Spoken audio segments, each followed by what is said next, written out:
Final Fantasy VII Rebirth has been out for less than 2 months already, and we got some heat, specifically coming from the devs, talking about Part 3 and what we could expect going forward. And I'm loving everything that I've been hearing so far. The Ultimanias were released last week, and while people were translating passages directly from the devs, they were also informed that they have to paraphrase. Shout out to Shinra Art Department on Twitter for bringing us the goodies.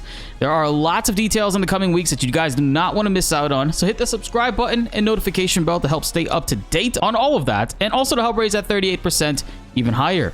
Now, with that being said, let's get into the video. There's a lot of people talking about this. This is a very important thing that I feel like we need to also discuss, and there's already some key areas that might be resolving this quote-unquote issue. Nomura considers implementing an airship to be the single biggest obstacle posed by Part 3 of the remake project. He's worried about needing wide flat surfaces to land such a giant aircraft and fears that this might limit how freely the vehicle can be used. Nomura also says this is an issue that developers have been struggling with for a while. It used to be where you could just land an airship icon on a cartoonish map, but with the graphical scale and now being more realistic, this no longer suffices. However, he's confident that the staff will rise to the occasion. I am too. Honestly, Hamaguchi and them have showed us no reason or any cause for concern when it comes to world traversing and how they're going to be handling those elements. And if you ask me, there's already a lot of answers implemented within Rebirth that they could totally use. We can use the towers that we've been activating the entire game as a corner ramp, lowering a ladder to land on top of them. And speaking of a ladder, in the original game, they did showcase a ladder and using that from the Zeppelin, specifically in the scene with Tifa jumping off of the cannon and grabbing onto that. And also in the original game, there's elements and moments where we are seen parachuting during a big moment from the high wind going to a specific area. All of those things are incredibly possible, and I think that they could very well do that. There are a lot of options they can go with, but I'm confident in Hamaguchi and the team because, like I said, they nailed a lot of aspects for Rebirth when it came to me wondering how they would fully realize this or handle this in a modern setting. Looking at the buggy and how we use it to traverse these shallow areas and generally call it and get in and out of it. The Tiny Bronco as well, we got to see an aerial aspect of it, which was very limited, but a not so limited version of it in the sea, which in my opinion, they went absolutely crazy with. Instead of just sticking to these shallow areas like we did in the original game, the Bronco can full-on cross the entire ocean, going from Nibel to Junon if you wanted to manually. I've tested this. You could actually do that. I don't think it's going to be a big issue since they are already talking about it. It's very likely this is something that they've already extensively discussed and have already figured out. And again, are just hyping us up. I know how you guys work. I know how the devs are with these things. And not only that, the chocobos too. Chocobo traversing is amazing. And I cannot wait to finally get our hands on that gold chocobo, which will most likely have all of the skills combined into one that we've been experimenting with all the chocobos across the region. By the way, Selena is still the GOAT.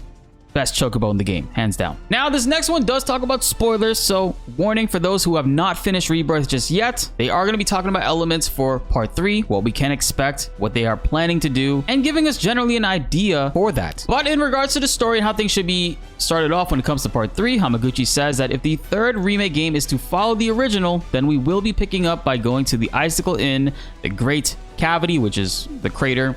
The weapons will appear. We'll get the airship, but he's still struggling with how to best actually kick things off. These intro portions for Part 3 are going to be tough to nail for sure, but I think that they've exhibited proper form when it comes to handling intros, I think, especially in this segment from the original game. Cloud is technically at his most fragile and broken, and things are just not looking good for the entire party. I can see a lot of infighting occurring here with the members splitting up and obviously issues with Barrett and Cloud. Not to mention the new addition of Cloud being shockingly happy and upbeat and okay with everything that has been happening so far. Because to him, he did not witness the true events of Aerith dying. It's going to create an uncomfortable environment in general for the entire party, and is probably going to be a crazy intro to go into when it comes to just seeing how they will be handling Cloud going forward. Things are different, but ultimately it does stack the chips a little bit higher when it comes to Cloud unfortunately crumbling and coming crashing down into reality, which I think is the most impressive thing about all of this and what I'm most excited for with Part 3. The Icicle Inn is a location that I cannot wait to see being brought to us. I mean, Aerith's family's home tapes, or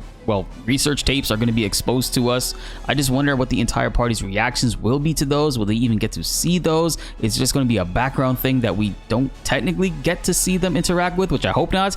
And of course, seeing Elena hit the meanest spin dash off of a cliff. Also, we have a side note when it comes to the weapons being shown. Shout outs to my boy Subtext right here, taking the Japanese translations and bringing them to us, because this is actually pretty significant right here. Confirms that people were absolutely overreacting, still are overreacting to the weapons being shown in Rebirth. The translation basically states the weapons that appear in the Maka pools of Gongaga and the reactor of Corel are still infants. Basically saying that they are very small in comparison to what we can expect for the big daddies: Ruby, Diamond, Ultima, Sapphire, and Emerald.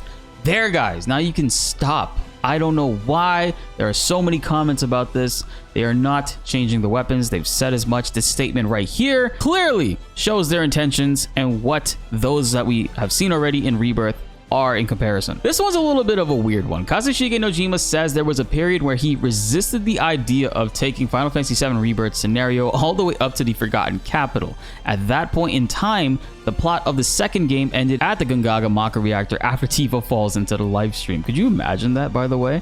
Using players' curiosity on what would happen to Aerith as a way to draw the story along felt like it was rather poor form to Nojima. He thought it might be better to hook players with Tifa's fate instead.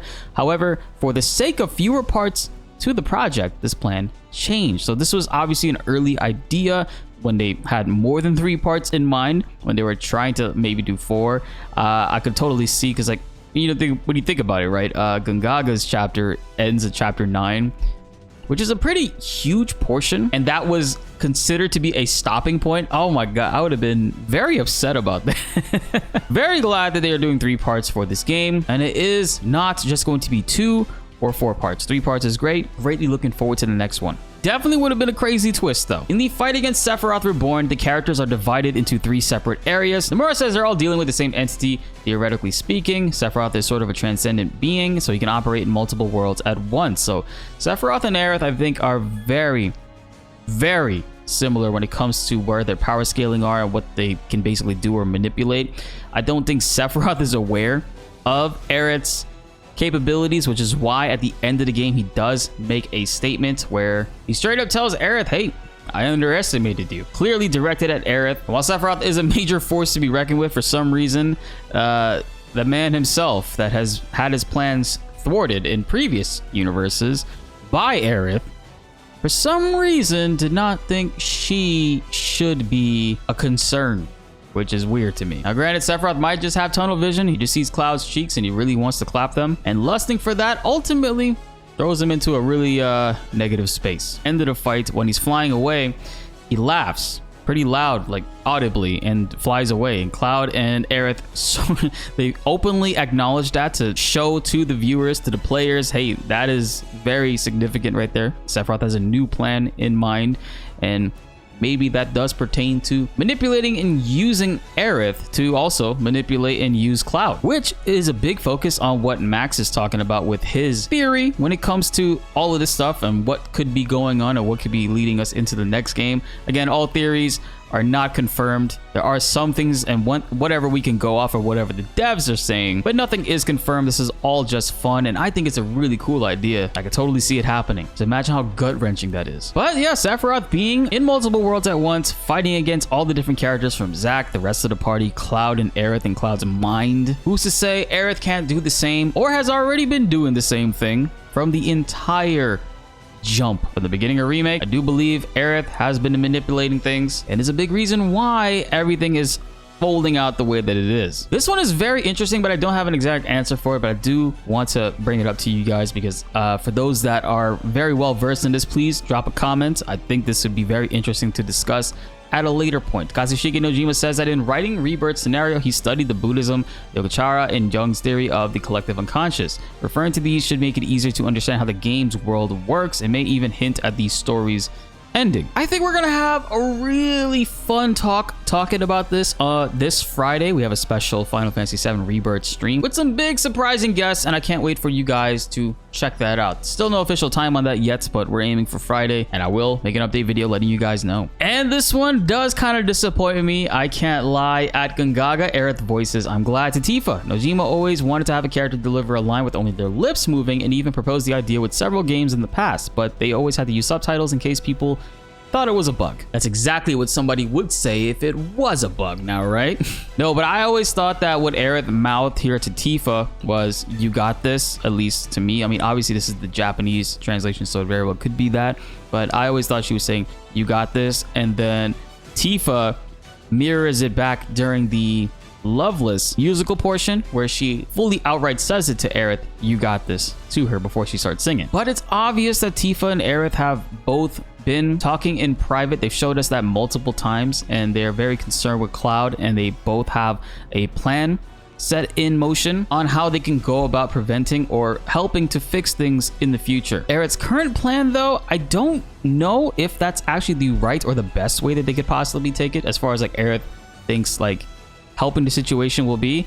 If anything, I think it could make things a little bit worse or more dire, but ultimately it excites me to no end. To hear the devs talking about where they should or will be taking part 3, how they're going to be handling the intro, the world traversing, the way that we're going to travel within all that, it's got me excited, man. And with how long the chapters are in Rebirth, like you can go through each chapter, probably taking, depending on how you obviously play the game, could be going anywhere between 2 to 3, maybe even 4 hours even. We know that's the case at the end of the game, but it's really exciting to think about that and just see how they will be implementing the way the chapter system works into part 3. Because if we are going to be starting off in the ice region and going through things like that, and let's say it's about 4 or 5 chapters until Cloud disappears, just how long will we be without him?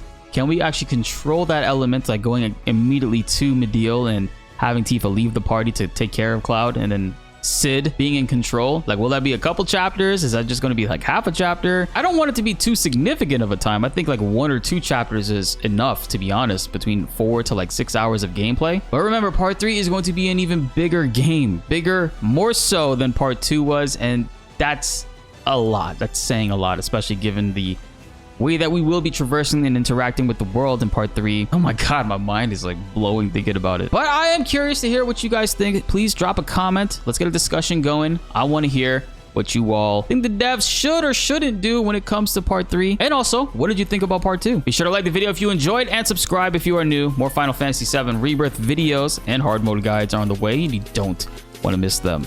My name is BltzZ, and thanks for watching.